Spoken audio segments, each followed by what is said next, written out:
자, 강서구청장 보궐선거 이후에 말씀하신 대로 대통령은 소통, 반성 이런 단어들 많이 쓰고 있는데요. 자, 오늘 나온 갤럽 여론조사를 좀 보실까요? 대통령 국정 지지도 자, 긍정평가 30%입니다. 대통령이 직무를 잘 수행하고 있다고 보는 국민이 지금 10명 중 3명 정도 된다는 건데요. 지금 이게 6개월 만에 최저치예요. 뭐 20%대로 가지 않은 것만 해도 다행스럽게 생각해야 된다. 이런 정도의 말이 있을 정도로 굉장히 간당간당하게 어려움을 겪고 있습니다. 이번 사건까지 더 추가적으로 만약에 다음 주에 여론조사를 한다 그러면 20%대로 떨어질 수 있는 가능성도 없지 않아 있다라고 보여집니다. 이 사태의 파장이 굉장히 민감하고 휘발성이 높기 때문에 그것이 어느 정도 될 수 있을지도 모르겠고요. 그렇다면 어떻게 대응하느냐 이 부분이 굉장히 중요하겠군요. 네. 근데 또 하나는 뭐 한편으로 보면 뭐 의대 정원을 넓힌다라고 하는 것은 많은 국민들이 또 여야가 합의해서 잘했다, 좋은 의제를 선정했다라고 얘기하지만 그 과정에서 대통령실의 대응이 너무 거칩니다. 장관에게 대해서, 교육부 장관에게 대해서 또 국방부 장관에 대해서 대응하는 대통령실의 태도가 거의 장관을 그냥 굉장히 처신하기 힘들게 만들어가는 장관의 힘을 키워줘서 일을 할 수 있도록 만들어주는 게 아니라 뭐 하나라도 대통령하고 의견이 다르면 바로 이렇게 태도를 하고 장관이 여러 차례 국민에게 사과하는 게 아니라 대통령한테 사과하듯이 그렇게 국민한테 말하고 있어요. 자율전공 후에 의대에 갈 수 있도록 검토를 하겠다. 이거는 굉장히 파장이 큰 발언이라서요. 네. 근데 그런 부분에 이제 그런 것을 논의 없이 한 장관도 잘못됐지만 그걸 조금 더 논의해 보겠다. 대통령실의 발언이 좀 그래서 장관도 좀 뭔가 처신을 할 수 있는 그렇게 줘야 되는데 바로 잘못했습니다. 이렇게 꼬리를 내리게 하면 그다음에 장관이 주도적으로 뭘 일할 수 있는 부분이 갈수록 없어집니다. 그러니까 지시를 받을 수밖에 없어요. 그러니까 결과적으로 우리나라 최고의 교육 전문가는 대통령일 수밖에 없어요. 결과적으로 본인도 지난번에 그것이 논란이 됐지 않습니까?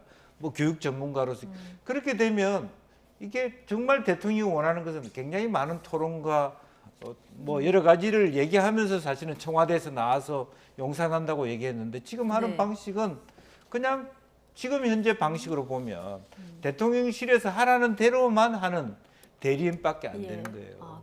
그런 부분이 저는 빠른 대응이라고 하지만 방식은 매우 거칠다.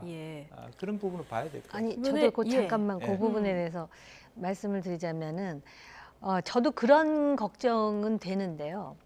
이 교육부 장관 지금 2번째잖아요. 그런데 지난번 킬러 문항과 관련해서도 그렇고 요번에 그 의대 정원 지금요 이 전국에 있는 학생들이 말이죠.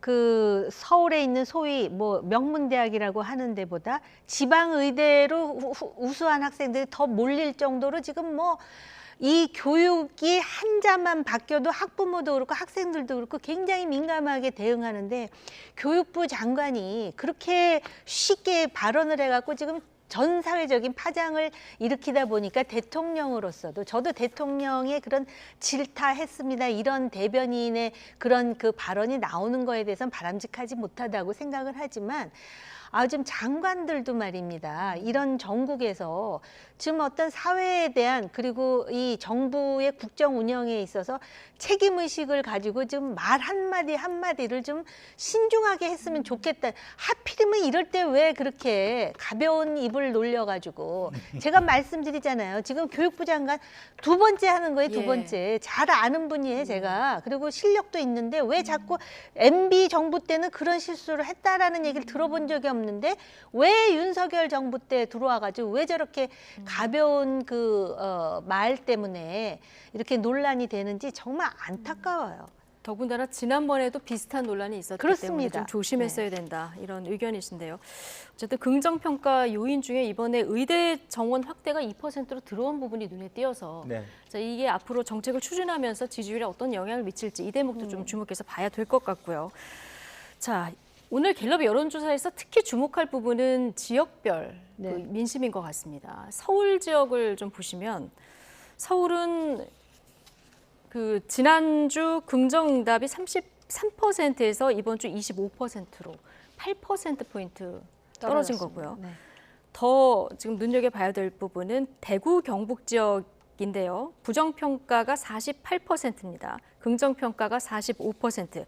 지난주 긍정평가가 58%였으니까 13%포인트 빠진 거예요. 정말 뼈아픈 대목일 것 같은데요. 이게 뼈 아픈 정도가 아니고요. 이 정도 되면은 지금 거의 위기가 이미 온 거예요. 이거는 여론이 무엇을 요구하는 거냐면 지금 뭐 반성하고 또 국민이 다 그 진실이다 뭐 이렇게 얘기를 하지만 그 정도 가지고는 부족하니 더 그 드라마틱한 변화를 추진하라라는 요구예요. 네. 그렇기 때문에 지금 국민의힘도 그렇고요. 지금의 어떤 변화 정도 가지고는 어림도 없다라는 경고입니다. 이미 예. 강서구청장 보궐선거에서 이미 보여줬는데 그러고 나서 이제 어떻게 변하는지를 지금 여론이 보고 있거든요.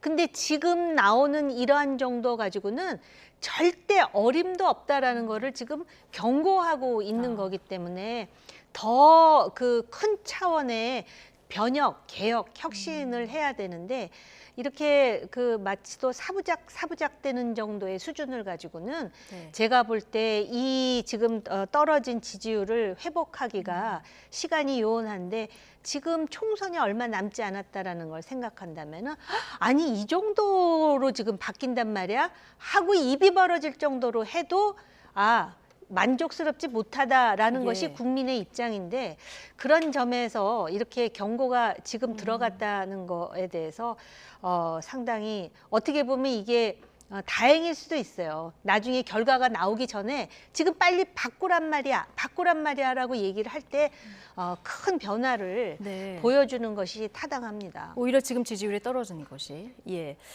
여당 지도부 2기 체제가 갖춰졌는데 이 정도 변화 가지고는 안 되겠다. 지금 지지층인 대구 경북 민심도 이렇다는 설명이신데요. 어떻게 보십니까?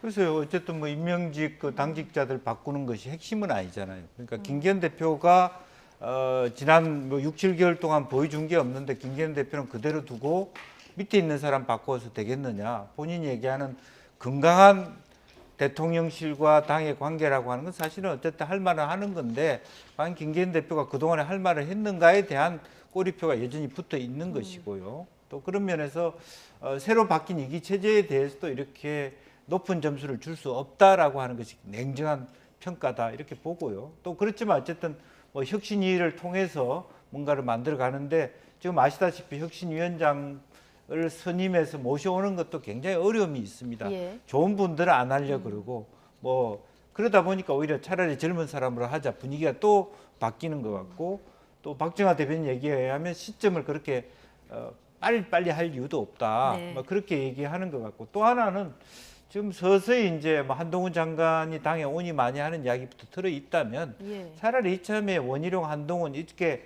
그야말로 당과 대통령실의 합의를 봐가지고 이번 총선 자원이 누구다라면 정리를 하고 거기서 가장 컨트롤 타워가 될 수 있는 사람을 혁신위원장을 시켜서 하고면 선대위원장을 시켜서 빨리 보강해 가는 것이 터닝 포인트를 크게 가는 것이 좋지 않겠냐. 지금 현재 혁신위원장을 지금부터 큰 판을 짜야 된다. 예. 지금 현재 혁신위원장을 모셔놓고 와서 마지막에 12월 달에 한동훈 장관이 예. 출마하러 왔을 때 많은 사람이 혁신위원장을 뒤로 내놓고 김기현 대표 뒤로 빠지고 한동훈한테 다 달려드는 그런 어떤 또 흐름들 혼선이 그리고 또 없으려면. 그리고 이준석에 대해서 또 유승민에 대해서 당이 어떻게 할 것인가를 빨리 정리해 주는 것이 오히려 더 낫다 예. 그런 생각이 듭니다. 우리 당이 어떻게 갈지 누구를 수용해서 어떻게 판을 짤지를 먼저 그림을 그리는 게 혁신위원장을 빨리 모셔오는 것보다는 더 중요하다는 말씀 주셨는데요.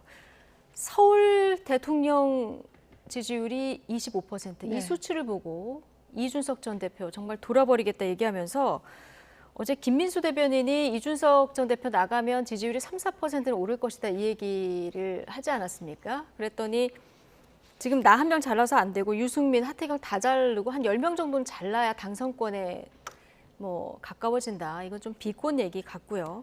그 밑에 이기고 싶으면 방송 나와서 아부하지 말고 전체주의야 싸워라 이런 얘기를 좀 했는데 뭐 여당 일각에서 이준석 대표의 어떤 발언의 어떤 방식이나 이런 걸 뒤로 하고 좀 내용 부분에서 새겨들을 부분은 없습니까? 저는 있다고 보는데요. 일단 그 김민수 대변인, 네. 이 사람들이 나가면 3~4% 올라갈 것 같다라고 생각하는 사람이 국민의힘에 아직도 있다라는 게 정말 놀라워요. 지금 그러니까 당이 뭐 때문에 어려워졌는지에 대한 인식조차도 지금 없는, 정무적인 판단조차도 안 되는 거라고 생각하고요. 제가 볼 때는요. 지금 이준석 말하는 거 보면 진짜 그 당에서 볼 때는 정말 미울 것 같아요. 어떻게 이렇게 네. 그 정말 방송에서 표현할 수 없는 용어가 생각이 날 정도로 어떻게 이렇게 말을 요렇게밖에 못하나. 그러니까 내부 총질한다는 비난을 당할 수밖에 없다. 그러니까 당이 잘 되기를 바라는 어떤 충정을 가지고 이 같은 말이라도 지적할 수 있는데, 마치도 지금 뭐 아주 그냥 그 기관총에 뭐 소총까지 들고 막 따다다다다다 하듯이 그런 모습을 왜 보이는지. 그래도 이준석 전 대표가 정무적인 그런 명민함이 있잖아요. 네. 요번에 강서구청장 선거에서 몇 % 차이로 질 것이다라는 거 결과론적으로 지금 보지만은 그렇게 맞추기가 쉬운 일이 아니에요. 그 정도로 명민한 사람이고, 또 말은 그렇게 얄밉게 하지만 또 가만히 들어보면 옳은 말도 하지 않습니까? 네. 그리고 제가 이 말씀을 드리고 싶어요. 굉장히 국민의힘에서 듣기 싫어하는 얘기일 텐데요. 이명박 정부 때 말입니다.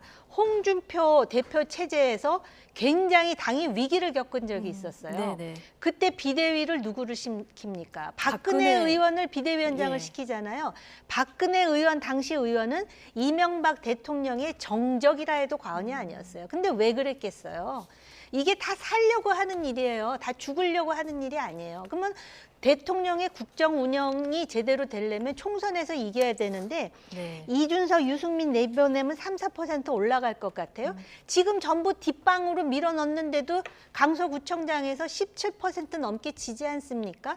지금 당에 있는 사람들, 아까 여기 보면 이기고 싶으면 방송 나와서 아부하지 말라 그랬잖아요. 네. 제가 봐도 아부하는 사람이 있더라고요. 물론 용산 전체주의와 싸우라고 하는 말에도 제가 동의는 못 하겠어요. 그런데 지금 대통령의 독선 때문에 지지율이 지지할 수 없다라는 여론이 있지 예. 않습니까? 그렇다면 정말 대통령을 위한다면 측근 중에 측근이 적어도 전략이나 전술적으로 이렇게 바꿔야 된다라고 진언을 하는 사람이 있다면 지금 이 예. 상태에서 이렇게 질벌되지는 않을 거라는 생각이 들어요. 알겠습니다. 좀 불편해도 쓴소리도 듣고 좀 불편한 사람도 내 편으로 끌어안아야 된다는 얘기를 이렇게 해주셨는데요. 어쨌든 6개월 뒤 총선 치러야 하는데 집권 여당 입장에서 굉장히 위기감인 이런 상황입니다. 오늘 정당 지지율도 한번 보실까요? 국민의힘과 민주당의 지지율이 어떻게 변했는지 좀 보겠습니다. 국민의힘은 1%포인트 지난주보다 떨어진 33%, 그런데 더불어민주당 34%로 지난주와 같습니다. 무당층이 2%포인트 늘어나서 28인데, 자, 여당이 굉장히 위기지 않습니까? 네. 그러면 야당이 강서구청장 보궐선거에서 17%포인트 차로 이겼는데 지금 반사이익을 가져가지도 못하는 결과치예요. 이건 어떻게 아무래도 봐야 뭐 됩니까? 이재명 대표가 갖고 있는 그 사법 리스크가 여전하다라고 예. 하는 거고, 최근에 드러나고 있는 그 제보자 문제, 그 법화 문제가 굉장히 휘발성이 큰 겁니다. 국민들이 예. 생각할 때는 오히려 뭐 대북 송금이니 대장동이니 이것은 이야기에 따라서 어떻게 되는지도 잘 모르겠고, 실제로 이재명 대표가 돈을 하나도 안 갖고 갔다니까 그렇게 믿는 사람도 있는 것 같고, 뭐 배임이니 횡령이니 하지만 실제적으로 공적으로 말하면 공금이라고 하는, 말하면 시의 돈, 도의 돈을 그냥 매일 아침 샌드위치 사 먹고 샴푸 쓰고 하는 것이 굉장히 큰 문제거든요. 공익성이 있느냐, 저 사람이. 이제 그런 부분이 있는데도 결과적으로 이만큼이라도 버티는 것도 저는 신기하다 그렇게 봅니다. 오히려 반사익을 갖고. 지지율이요? 왜냐하면 상호 의존적이에요, 사실은. 오히려 국민의힘이 안 변하는 것도 예. 저 사람들이 이재명 대표 무너지면 다 무너질 것이다, 이런 은근한 기대가 있는 거고요. 그 상호 마찬가지죠. 국민의힘 자체가 이제 그런 부분이고, 또 실제로 국민의힘의 대변인이 저렇게 함부로 방송에 나와서 얘기하는 거 보면 정말 준비 안 돼 있다고 생각하니까 여기도 버티는 거라고요. 실제로 보면. 그런 두 가지의 모양 자체가 국민 모두가 봤을 때, 중도층에 봤을 때 둘 다 틀려 먹었다라고 하는 것 때문에 마음을 둘 데가 없는 거고 지금 정의당은 거의 이제 당으로서의 존재감이 이제 네. 끝나갑니다. 좀 있으면 3에서 2, 2에서 1로 갈 거고요. 뭐 완전히 분화의 과정을 가게 될 것이고 그런 것들이 이제 실제로 보면 이제 더 무당층을 강화시키는 형태 예. 혹은 민주당 중심의 일정 정도의 정계 개편을 시작하는 그런 회오리가 될 수도 있다 그렇게 봅니다. 네, 일정 정도의 어떤 정계 개편을 할 수 있는 회오리가 될 수도 있다. 자, 이재명 대표 다음 주 당무에 복귀하는데 오늘 대장동, 위례, 성남 FC 재판에 이제 세 번째 재판인데 출석을 했습니다. 오늘 출석할 때 보니까 오늘은 이제 지팡이를 안 짚고 건강이 어느 정도 회복된 모습인 것 같았는데요. 자, 다른 사건 재판도 지금 있기 때문에 이렇게 되면은 뭐 재판을 주 2, 3회는 받아야 되는 상황인데 이런 상황에서 앞으로 당무에 복귀하게 됐을 때 이재명 대표가 어떤 방식으로 리더십을 좀 발휘하게 될지 좀 주목해서 봐야 될 부분이죠. 그 지금 재판 리스크 그래서 지금 일주일에 2번을 재판을 한다, 3번을 한다 그러는데 이재명 대표가 제대로 당무를 보기가 쉽지 않은 현실적인 그런 구도가 만들어졌다 하더라도 지금 그 친명계들의 행태를 보세요. 이거는 뭐 리모트 컨트롤도 가능할 정도로 지금 상당히 그 뭐라 그럴까 줄을 서시오라고 말하는 것처럼 쫙 지금 줄을 서 있습니다.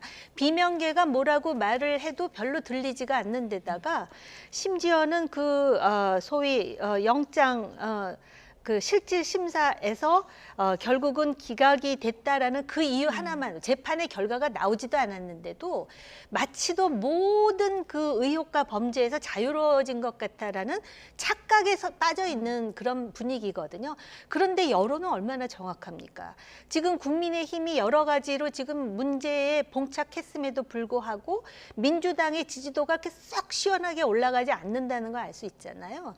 그렇기 때문에 제가 볼 때는 여전히 국민의힘에는 그 어떻게 하느냐에 따라 기회가 남아 있다고 보여지고요. 그리고 지금 이재명 대표의 지금 그 여러 가지 그 의혹 내용 중에 조금 전에 말씀하셨듯이 그 법인카드 오남용한 문제 있지 않습니까? 예. 그거는 액수의 문제가 아니라 우리가 리더를 뽑는데 리더의 품격이라든지 자세라든지 도덕성이라든지 갑질 여부를 판단해주는 중요한 근거가 바로 그거예요. 그렇기 때문에 제가 볼 때는 민주당은 이재명 중심으로 돌아갈 겁니다. 그러나 그것이 곧 민주당의 지지율을 올리는 순기능으로 이어질 거라고 저는 생각하지는 않습니다. 예. 자, 돌아와서 어떻게 또 당무를 이끌지 지켜보면서 저희가 판단을 해야 될 것 같고요. 다음 주에 국민의힘 혁신위 출범을 예고했는데 이제 혁신위원장 누가 맡게 될지 이 부분 굉장히 관심이죠. 지금 윤희숙, 하태경, 조정훈 이런 분들 여권 소장파 의원들 이름도 거론이 되고 있는데요. 혁신위 합류에 조건부 찬성 메시지도 발신하고 있습니다. 하태경, 조정훈 의원 발언 듣고 오시겠습니다. 당 대표가 수도권에 나온다 그러면 아무래도 본인의 고민의 중심이 수도권이 될 거 아닙니까? 그런 고민 혹시 하신다고 들어보셨어요? 소문으로라도? 저는 개인적으로는 권하고 있습니다. 아마 뭐 고민을 좀 하시지 않을까 싶습니다. 제가 혁신을 맡게 되면 예. 뭐 이준석과 아주 가까운 사람 한 사람 반드시 넣을 겁니다. 아, 혁신위원으로? 예, 예. 그리고 뭐 유승민하고 아주 가까운 사람도 있잖아요. 이번에 유이동 의원이 들어간 거잖아요. 예. 그것도 연합 정치를 한 거거든요. 제가 들어올 때 꽃꽂이가 아니라 수술용 칼이 되겠다고 얘기했습니다. 진짜 국민의힘이 개혁의 의지가 있다면 정말 진보의 의제까지 확장해서 보수적으로 해석할 그런 의지가 있다면 저 또한 쓰임을 받을 마음이 되어 있습니다. 이 두 분은 기회가 주어지면 이제 할 의사는 있다. 그런데 이제 하태경 의원 같은 경우에는 조건을 달았는데요. 전권을 줘야 되고 누굴 뽑든지 관여하지 말아야 되고 그렇게 되면 나는 이준석 전 대표 관련한 그 측근을 꼭 한 명을 넣을 거다 이렇게 얘기를 했는데 그럼 지금 혁신위원장 임명할 때 자, 이 조건을 받고 지명을 할까요? 어떻게 전망하십니까? 저렇게 해줄 수 있으면 오히려 차라리 더 낫지 않겠나 생각이 들어요. 그러니까 실제적으로 지금 국민의힘이 나아갈 방향은 아까 제가 말씀드렸지 않습니까? 뭐 유승민 네. 그다음에 이준석에 대하여 어떻게 안을 것이냐 버릴 것이냐를 정확하게 하자. 그러니까 우선은 혁신위원 중에 그 사람들이 안 받으면 어쩔 수 없지만 그렇게 손을 내미는 혁신위가 돼야 된다. 주류 교체가 이루어지는 저 네. 사람들 진짜 변하네라는 걸 느껴주는 혁신위가 돼야지. 지금 민주당 혁신위가 안 된 이유는 이재명 대표가 하고자 하는 꼼수를 실현할 그 부활을 하나 넣은 거잖아요. 사실 그게 혁신위가 아니잖아요. 그거는 그런 부분에 분명히 실패가 예정돼 있고, 만약 혁신위다운 혁신위를 내려고 그러면 그야말로 정권을 줘서 김기현 대표가 할 수 없는 부분을 감히 수도권에서 가장 취약한 수도권의 저 사람들 정말 이제는 좀 정신 예. 차렸나 보다라고 느낄 수 있는. 그런데 문제는 그렇게 할까 아니겠습니까? 그런 거죠. 이제 그런 것이 예. 이제 달려 있는 문제고, 예. 실제로 그 건강한 당대 관계, 대통령실이 혹은 그 뭐 그런 역할을 해서 당 대표가 역할을 해서 그런 것까지 결재를 맡아올 수 있는가라고 예. 하는 것이 난제이겠죠. 그리고 조정훈 의원 말씀하시는 거 보면 정말 민주당한테 화가 나는데요. 저분을 저렇게 뽑아서 저렇게 보내서 또 제가 또 문 대통령에도 화가 나요. 저렇게 검찰총장을 저렇게 만들어서 저렇게 대통령급으로 만들어 주신 것 비슷한처럼. 근데 어쨌든 저와 같은 예. 그 아주 그야말로 어떤 수술을 하겠다라고 하는 분들이 많이 들어가는. 그리고 앞으로 어떻게 보면 윤 정부가 더 나아가서 12월 달부터의 문제는 아예 진보 진영에서 흩어지는 사람을 이삭 죽기 하듯이 주워올 수 있는 마인드까지 열어놓아야만 살 수 있다. 그렇게까지 얘기하는 분들도 분명히 있습니다. 예. 그래서 다시 한번 대통령께서 말씀하시다시피 탁상에만 있는 것이 아니라 나부터 바뀌어보겠다라는 것을 생각해 본다라면, 왜 그러냐면 다음 총선을 지고 나면요, 윤 대통령도 없습니다. 더 이상. 예. 동력이 없다는 얘기죠. 그렇기 때문에 한동훈 장관 데리고 와야 된다는 얘기가 나올 수밖에 없고, 부분적으로 대통령 마음이 그쪽에 갈 수밖에 없는 지점이 되었다는 것입니다. 예, 지금 뭐 죽기를 각오하고 싸워야 된다.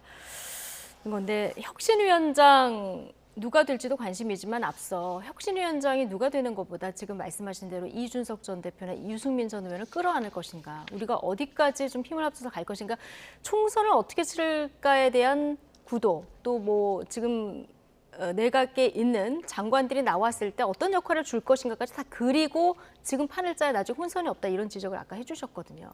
제가 좀 역발상으로 예. 한 말씀만 꼭 드리고 싶어요. 지금 국민의힘은요, 어떻게 보면 물 만난 거예요. 왠지 아십니까? 여태까지 국민의힘에 대해서 별로 대중들이 관심이 없었어요. 근데 지금 국민의힘에 대한 관심이 굉장히 높아졌습니다. 저러다 망하나 아니면은 다시 회복해가지고 뭔가 전기를 잡을 것인가 때문에 지금 관심이 굉장히 많아요. 그래서 요새 보면은 그 평론할 때 보면 국민의힘 주제가 굉장히 많은 비율을 점하거든요. 심지어는 여론이 떨어지니까 더 관심을 갖잖아요. 예. 이럴 때 드라마틱하게 확 그 부상하면은 오히려 대중적으로 굉장한 그런 긍정적인 인상을 줄 수가 있거든요. 저도 그렇게 생각해요. 혁신위원장이 누가 되는지는 중요하지 않아요. 예. 그런데 이번 혁신위원장이 우리가 왜 기시감이라는 게 있잖아요. 그 이재명 대표 때 혁신위 때처럼 그렇게 되면 바보가 되는 것일 거고, 대차게 한번 밀어붙여 갖고 뭔가를 만들어내면 그 혁신위원장은 아마 스타가 될 수 있을 예. 거예요. 근데 이제 이게 비대위가 아닌 혁신위 체제에서 얼마만큼 자율성을 바라느냐. 근데 윤석열 대통령도요, 오히려 지금 사실 그 말들을 안 해서 그렇지 저 당은 지금 윤석열 대통령이 가장 영향력이 있다고 다들 생각하지 않습니까?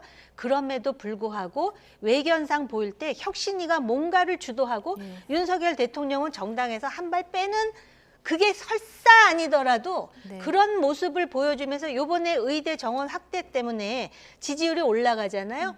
야당에서 뭐 옛날에 우리가 문재인 정권 때도 했었어 이런 얘기 다 소용없어요. 지금 대통령이 뭐든지 이니셔티브를 취하면 국민들은 이건 윤석열 정부가 하는 거야 이렇게 생각하거든요. 그러니까 정당의 관심 끊으시고 네. 이걸 계속 해야 되고요. 예. 그다음에 혁신위에서 꼭 해야 될 거, 누가 혁신위원장이 되든 윤 핵관에 대해서 지금 뒷방으로 물러서게 하는 그런 모습을 보여준다면 상당히 깊은 인상을 예. 보여주지 않을까, 네. 개인적으로 그렇게 알겠습니다. 생각해봤어요. 오히려 이럴 때 드라마틱하게 개혁할 때다. 마지막으로 짧게 짧게요. 이준석, 유승민을 끌어들여야 된다 그러셨잖아요. 예. 끌어들이지 못하겠으면 나갈 수도 없게 만드는 그런 능력이 필요한 거예요. 끌어들이지 못하면 나갈 수도 없게 만드는 것도 능력이다. 예, 알겠습니다. 오늘 두 분 분석 여기까지 듣겠습니다. 정호김, 김영주 전직위원 두 분과 함께했습니다. 고맙습니다.